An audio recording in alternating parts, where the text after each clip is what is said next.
नमस्कार, पुण्य श्लोक लीलावती शो में हम बात करें तो आज एक इबारत लिखी गई है। जी हाँ, इतिहास में नाम दर्ज हो गया है शो के मुताबिक। और वैसे भी आज बहुत बड़ा दिन है क्योंकि एक इबारत लिखी गई थी और आज के दिन भारत में उसको लागू किया गया। और पुण्य श्लोक लीलावती शो में भी एक नई इबारत लिखी गई है, धना सरदार को पकड़ लिया गया है। शो की शुरुआत में देवी अहिल्या अपनी सासूबाई गौतमबाई सरकार से बात कर रही होती है और सुनबाई से बात करते हुए वो कहती हैं गौतमबाई सरकार कि बहुत अच्छा किया, मतलब हर काम जो था बड़े अच्छे से हो गया, सलीके से हो गया। और मकर संक्रांति का जो ये त्यौहार है बहुत अच्छा रहा। जो उपहार तुमने दिए बच्चों को, महिलाओं को, वो भी बहुत अच्छा था, बड़ा अच्छा लगा मुझे। तब देवी अहिल्या कहती है, सासूबाई हालांकि मैं जानती हूँ कई बार मुझसे ऐसे काम हुए हैं, मतलब आपको दुखी किया है मैंने, मगर मैं कभी भी कोई ऐसा काम नहीं करूँगी जिससे आपका मान सम्मान कम हो। हमेशा ऐसे ही काम करना चाहूँगी, ऐसे ही करती रहूँगी जिससे आपका मान सम्मान बढ़े। तब खुश तो होती है गौतम सरकार बहुत, मगर कहती हैं ठीक है, वो सब ठीक है, मगर उससे ज़्यादा अच्छा मुझे ये लगेगा कि तुम अपने रसोई को संभालो, अपने घर बार को संभालो। तो जाओ अभी आराम करो, बहुत काम कर लिया। और फिर देवी अहिल्या को गौतम सरकार वहाँ से चली जाती है छोड़ करके। देवी अहिल्या को एक इशारा मिलता है, वो देखती है एक दरवाजे से मशाल जो है हिल रही होती है। वो समझ जाती हैं कि उन्हें अब कहाँ जाना है। इशारा पा करके वो अपने कक्ष की तरफ जाती हैं, अपनी तलवार उठाती हैं और फिर तेज कदमों के साथ में उस मुहिम पर निकल पड़ती हैं। और वहाँ दूसरी तरफ माँ बेटी यानी कि द्वारकाबाई साहेब और सीताबाई बातें कर रही होती हैं। सीताबाई बड़ी बहुत खुश होती है और साथ में वो थोड़ी नाराज़गी जाहिर करती है कि आई बड़ी आई ने मुझसे कहा था उपहार के लिए, मगर कुछ दिया ही नहीं।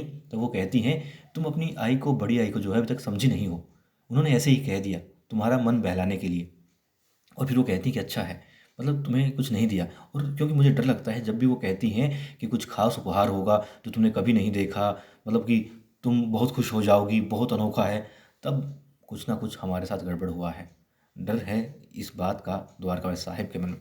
फिर दिखाते हैं क्या होता है। धना सरदार अपने सैनिकों के साथ में पहुंच जाते हैं उस खंडर के पास में और देखते हैं कि हाँ, यहाँ तो सूबेदार जी के सैनिक पहरा दे रहे हैं, मतलब कि वो सातों अपराधी जो हैं और धना सरदार के जो साथी हैं अंदर ही हैं। धना सरदार खुश हो जाते हैं और अपने साथियों से कहते हैं कि थोड़ी सी भी कोताही मत बरतना और ना ही कोई दरिया दिली दिखाना, बस बेशक काम तमाम कर दो, सबकी गर्दन उड़ा दो। और धना सरदार भी मिलकर लड़ाइयाँ करते हैं सूबेदार जी के सैनिकों के साथ में। और फिर वो मौका पा करके उस खंडर के अंदर चले जाते हैं और देखते हैं यहाँ तो कोई नहीं है। अरे कहाँ गए सब, यहाँ नहीं है इतनी जल्दी, गंगूबा ने तो कहा था यहीं मिलेंगे सब। तभी आवाज़ आती है यहीं है। और कौन होते हैं? जी हाँ, मल्हार राव सूबेदार जी। वो कहते हैं मतलब बहुत समय से हम देख रहे थे, शक था, और तुम यहाँ मिले हमें।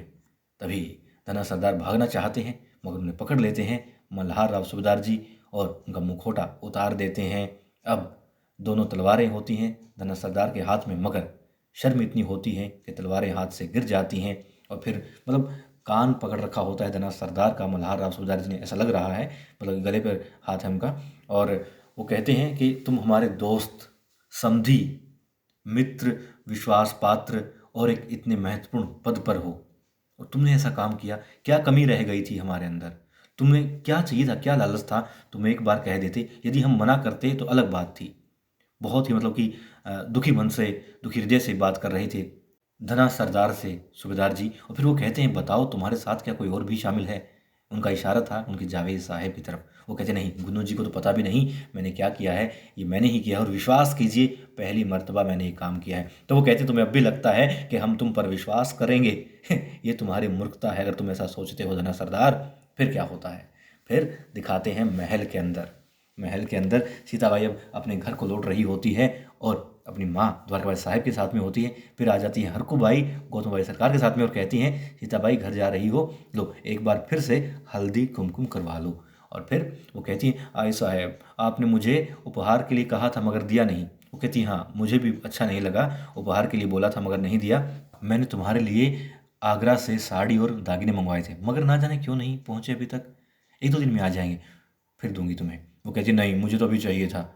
मगर तभी हरकुबा की नज़र पड़ती है उस तरफ जिस तरफ से आ रहे होते हैं तेज कदमों के साथ में सिपाह सलार, जी हाँ मल्हार राव सूबेदार जी, साथ में होती हैं देवी अहिल्या, गंगूबा तात्या और कुछ सैनिक होते हैं और बीच में होते हैं अपराधी धना सरदार। बांध रखा होता है उनको रस्सियों से और होश उड़ जाते हैं यहाँ पर हर किसी के। और फिर द्वारकामाई साहिब कहती है अरे समधी है हमारे, और सूबेदार जी कहते हैं कि समधी ये हमारे मित्र, एक महत्वपूर्ण पद पर हैं, सरदार हैं, हमारे समधी हैं, हमारे विश्वास पात्र हैं, हमारे बहुत पुराने दोस्त हैं, हमारे राजदार हैं, मगर ये एक अपराधी भी हैं। अपराधी ऐसे, ये देशद्रोही हैं सबसे बड़े इस वक्त, इसलिए ऐसे इनको बांधा गया है। और फिर वो कहते हैं कि भाई आपको किसी ने गलत कहा होगा, ये कहा होगा, वो कहा होगा, आपका भ्रम होगा, किसी ने गलत सूचना दी है। वो कहते हैं गलत सूचना दी होती तो अच्छा था, मगर हमने इन्हें रंगे हाथों पकड़ा है। और फिर उनको भेज देते हैं कि जाओ ले जाओ, और पूछते हैं कहाँ लेके जा रहे हैं इन्हें, ये हमारे ससुर हैं, ये हमारे समधी हैं। इस तरह की आवाज़ें आती हैं, और वो भी रोती हुई आंखों से। मगर सूबेदार जी भी अंदर से रो रहे होते हैं और कहते हैं कि जहाँ किसी भी अपराधी को होना चाहिए, इन्हें वहीं होना चाहिए। और फिर सीताबाई को कहते हैं कि ले जाओ द्वारकावत साहिब इसे और समझाओ इसके साथ क्या हुआ है। वो रो रही होती है, वो कहती हैं मेरा तो घर संसार ही उजड़ गया, अब वाई उन्हें मैं क्या कहूँगी, क्या बताऊँगी।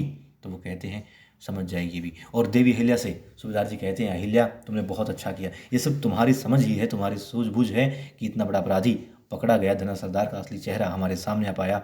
खुश रहो, जीवित रहो, लंबी आयु दे भगवान तुम्हें। इस तरह के आशीर्वाद देते हैं और फिर वहाँ से चले जाते हैं।